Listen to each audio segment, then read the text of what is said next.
Hello दोस्तों, आप सभी को प्रभु यीशु मसीह के नाम में जय मसीह की, परमेश्वर के नाम की स्तुति और महिमा हो।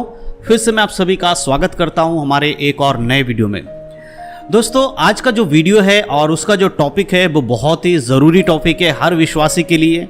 जो कोई प्रभु यीशु मसीह पर विश्वास करता है, यीशु मसीह को अपने उद्धारकर्ता के रूप में ग्रहण करता है, उसके जीवन में ये बातें होनी बहुत ज़रूरी है। जो आज का टॉपिक है वो टॉपिक मैंने लिया है आप लोगों के कमेंट से। जी हाँ दोस्तों, बहुत सारे लोग मुझे कमेंट कर रहे थे कई दिनों से और बार बार कह रहे थे कि भैया आप इस टॉपिक पर एक वीडियो बनाएं। और वो टॉपिक कौन सा है? जी हाँ दोस्तों, आज मैं जिस टॉपिक पर वीडियो बनाने वाला हूँ या जिसके ऊपर मैं बात करने वाला हूँ वो हर विश्वासी के लिए बहुत ज़रूरी है। यदि आप एक नए विश्वासी हैं, आपने प्रभु यीशु मसीह को ग्रहण कर लिया है लेकिन अभी तक आपका बपतिस्मा नहीं हुआ है या अभी आप बपतिस्मा लेना नहीं चाहते या आप लेने की तैयारी कर रहे हैं, तो आज का ये टॉपिक आपके लिए बहुत ज़रूरी है। आज का ये वीडियो आपके लिए बहुत ज़रूरी है क्योंकि आज के इस वीडियो में मैंने जिस टॉपिक को लिया वो यही है कि बपतिस्मा कब लेना चाहिए, क्यों लेना चाहिए और कैसे लेना चाहिए। ये सारे सवाल मुझे कई बार आप लोगों ने मेरे वीडियोस के कमेंट में आकर लिखा और बार बार मुझसे पूछा कि भैया इस टॉपिक के ऊपर एक वीडियो बना दीजिए, क्योंकि हम लोग कंफ्यूज हैं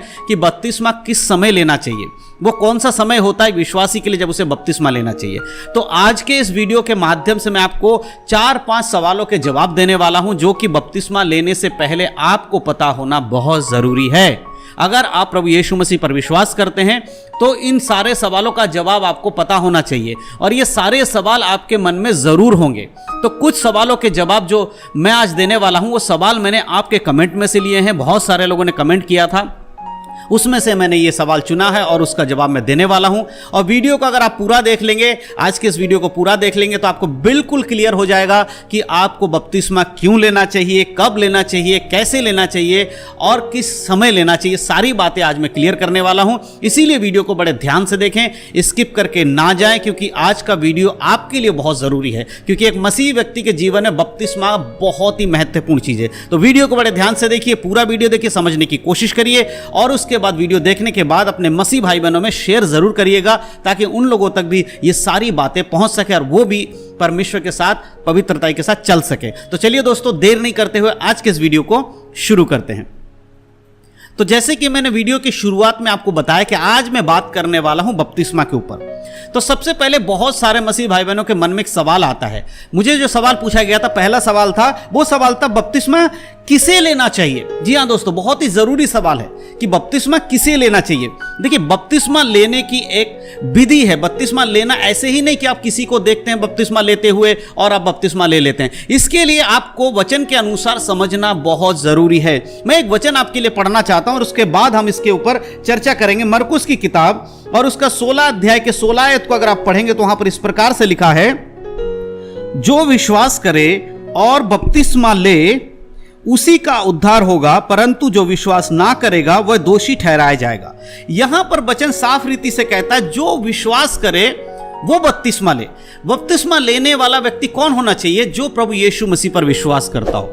अगर आपने प्रभु यीशु मसीह को अपने उद्धारकर्ता के रूप में विश्वास किया है, अगर आप ये मानते हैं कि प्रभु यीशु मसीह ने आपके पापों के लिए बलिदान होकर क्रूस पर मृत्यु सहा और मुर्दों में से तीसरे दिन जी उठा और फिर से आपको लेने वापस आने वाले हैं, तो आपको बपतिस्मा लेना चाहिए। बिना यीशु पर पूर्णतः विश्वास किया बपतिस्मा ना लें, वही आपके लिए सही होगा।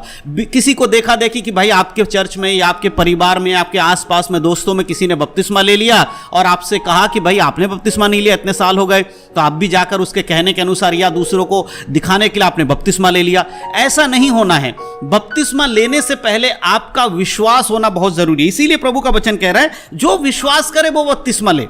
किस बात पर विश्वास करना है? यीशु मसीह पर विश्वास करना है कि वो हमारा उद्धार करता है। यीशु एकमात्र उद्धार करता है। जब आपके मन में इस बात का विश्वास हो जाता है तब आपको बपतिस्मा लेना चाहिए।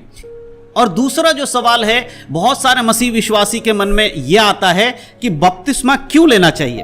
पहले सवाल में मैंने बताया कि बपतिस्मा किसे लेना चाहिए, तो विश्वास जो करेगा उसे बपतिस्मा लेना चाहिए। लेकिन बपतिस्मा आखिर क्यों लेना चाहिए, उसके विषय में आज बाइबल के अनुसार हम देखेंगे। देखिए मेरे प्रियो, सबसे इंपॉर्टेंट चीज कि बपतिस्मा यीशु मसीह की आज्ञा है। हम सभी लोग जानते हैं कि यीशु मसीह ने अपने चेलों को आज्ञा दिया था जब वो स्वर्ग जा रहे थे, यानी कि जिस समय यीशु मसीह को बादलों पर उठाया गया, जब वो पृथ्वी पर से स्वर्ग जा रहे तब उन्होंने उनसे अपने चेलों से कहा था। क्या कहा था? अगर मत्ती रचित सुसमाचार उसके 28 अध्याय के 19 आयत को पढ़ेंगे तो हाँ इस प्रकार से लिखा है, इसीलिए तुम जाओ, सब जातियों के लोगों को चेला बनाओ और उन्हें पिता, पुत्र और पवित्र आत्मा के नाम से बपतिस्मा दो। ये यीशु की आज्ञा है। बपतिस्मा देना यीशु की आज्ञा है, ये बात याद रखिए। क्यों लेना चाहिए? क्योंकि यीशु मसीह ने इसकी आज्ञा दी है। इस बात को आपको समझना बहुत जरूरी है। अगर हम रोमियो की पत्री में आते हैं, रोमियो की पत्री को पढ़ेंगे और उसके 6 अध्याय के 3 और 4 को जब पढ़ते हैं, वहां पर इस प्रकार से लिखा है, क्या तुम नहीं जानते कि हम सब जिन्होंने मसीह यीशु का बपतिस्मा लिया उसकी मृत्यु का बपतिस्मा लिया, अतः उस मृत्यु का बपतिस्मा पाने से हम उसके साथ गाड़े गए, ताकि जो मसीह पिता की महिमा के द्वारा मरे हुओं में से जिलाया गया, वैसे ही हम भी नए जीवन सी चाल चले। मेरे प्रिय, इस वचन में इस प्रकार लिखा गया है कि हम जो बपतिस्मा लेते हैं, जो यीशु की आज्ञा है, वो इसलिए लेते हैं क्योंकि हम प्रभु यीशु मसीह के साथ गाड़े गए। यानी कि जिस तरह प्रभु यीशु मसीह हमारे पापों के लिए मारे गए, अब हम इस बात पर विश्वास करते हैं कि अब हम इस संसार के लिए मर चुके हैं, अपने पापों के लिए मर चुके हैं। और बपतिस्मा के बाद जब हम जल में बपतिस्मा लेते हैं या डुबकी लगाकर जब हमें बपतिस्मा दिया जाता है, वो इस बात को दर्शाता है कि हम यीशु मसीह के नाम से जो बपतिस्मा ले रहे हैं, पिता, पुत्र, पवित्र आत्मा के नाम से, वो यीशु की मृत्यु का बपतिस्मा है। यानी कि हम अपने पाप के लिए मर चुके हैं, हमारा उद्धार हो चुका है। और जैसे यीशु मसीह मुर्दों में से जिलाए गए थे, उसी प्रकार बपतिस्मा के बाद अब हम नए जीवन में जिलाए जा चुके हैं। अब हम एक नई जिंदगी जिएंगे। हम अब पुराने स्वभाव में नहीं रहेंगे, संसारिक स्वभाव में नहीं रहेंगे, पाप में नहीं रहेंगे। तो यह चीज समझना बहुत जरूरी है। दूसरी बात यही है कि बपतिस्मा लेना इसलिए जरूरी है क्योंकि सबसे पहली बात तो ये यीशु मसीह की आज्ञा है। दूसरी बात, हम बपतिस्मा लेकर अपने आप को पवित्र करते हैं, यानी कि संसार के लिए हम मर चुके होते, संसार की बातों के लिए, पाप के लिए, बुराई के लिए हम मर जाते हैं, हम एक नया जीवन पाते हैं और हमारा जीवन आगे नए तरीके से चले। तो यह है बपतिस्मा हमें क्यों लेना चाहिए। अब तीसरी बात जो आती है, वो सबसे इंपॉर्टेंट जो मसीह लोग पूछते हैं, तीसरी बात यह है, बपतिस्मा कब लेना चाहिए। जी हाँ दोस्तों, बहुत सारे लोग पूछते हैं कि बपतिस्मा कब लेना चाहिए। हमने यीशु मसीह पर विश्वास कर लिया है, हम ये मानते हैं कि हम जब बपतिस्मा लेते हैं तो हम यीशु की आज्ञा का पालन कर रहे हैं, उसकी मृत्यु का बपतिस्मा ले रहे हैं। तो अब समय कब हो जब हम बपतिस्मा लें। तो यहां पर एक वचन मैं आपके लिए पढ़ना चाहता हूं और उसके बाद मैं आपको क्लियर करूंगा। प्रेरितों के काम उसका 8 अध्याय और उसका 36 और 37 आयत में इस प्रकार से लिखा है, मार्ग में चलते चलते वे किसी जल की जगह पहुंचे, तब खोजे ने कहा, देख यहां जल है, अब मुझे बपतिस्मा लेने में क्या रोक है।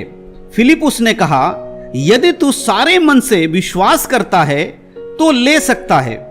उसने उत्तर दिया, मैं विश्वास करता हूं कि यीशु मसीह परमेश्वर का पुत्र है। दोस्तों, यहां की जो घटना है वो मैं घटना आपको थोड़ी सी बताना चाहता हूं। यह घटना एक ऐसे व्यक्ति के बारे में है जो कूश देश का एक मंत्री था और खोजा था।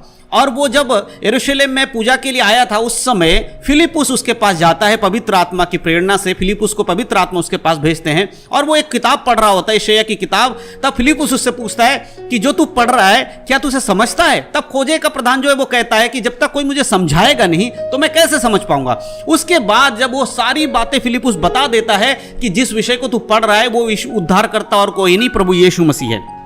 और जब खोजे को यह बात पता चल जाती तो रास्ते में एक तालाब दिखता है या जल के कुंड दिखता है। वो खोजे का प्रधान कहता है कि अब मुझे बपतिस्मा लेना चाहिए क्योंकि मैं सच्चाई को जान गया हूं। और इस प्रकार वहां पर वो बपतिस्मा देता है। क्यों दे रहा है? क्योंकि उसने ये मान लिया कि यीशु मसीह परमेश्वर का पुत्र है और वो बपतिस्मा ले रहा है। इसीलिए बपतिस्मा आप तब ले सकते हैं जब आपका पूरा विश्वास यीशु मसीह पर हो जाता है। किसी के कहने पे आपको बपतिस्मा नहीं लेना है, किसी के बोलने पर आपको बपतिस्मा नहीं लेना है। आपका हृदय खुद आपको गवाही देगा, आपका मन खुद आपसे कहेगा, आपके अंदर का जो पवित्र आत्मा वो आपको बताएगा कि अब तुझे बपतिस्मा लेना चाहिए। आपके अंदर से एक गवाही आएगी, एक अगुवाई आएगी कि अब तुझे बपतिस्मा लेना चाहिए। जैसे उस खोजे के प्रधान को जब लगा कि हाँ मैं जान गया हूं सच्चाई, यीशु मसीह के सिवा कोई मेरा उद्धार करता नहीं है और बिना बपतिस्मा के मैं पवित्र जीवन में आगे नहीं बढ़ पाऊंगा, तब उसने फिलिप्पुस से कहा कि अब मुझे बपतिस्मा तू दे दे। और उसने कहा ठीक है, अगर तू विश्वास करता है तो तुझे बपतिस्मा दूंगा। तो बपतिस्मा कब लेना चाहिए? जब आपका पूरी तरह से समर्पण प्रभु में हो जाए और आपको लगे कि नहीं अब मुझे बपतिस्मा लेना चाहिए, तब बपतिस्मा लीजिए। पाप को अपने जीवन में रखकर आप बपतिस्मा ना लें, पहले अपने जीवन को पवित्र करिए, पाप से छुटकारा पाइए, पाप रहित जीवन जीने की कोशिश करिए। पवित्र आत्मा आपके अंदर से अगुवाई करेगा बपतिस्मा लेने के लिए, तब आप बपतिस्मा ले सकते हैं। और सबसे इंपॉर्टेंट चीज, चौथी जो बात है, जो चौथा सवाल है, वो है बपतिस्मा कैसे लेना चाहिए। जी हाँ दोस्तों, ये बहुत इंपॉर्टेंट सवाल है, ध्यान से सुनिएगा, ध्यान से समझने की कोशिश करिएगा। आज मैं बड़े धीरे धीरे करके आपको चीजों को बता रहा हूं।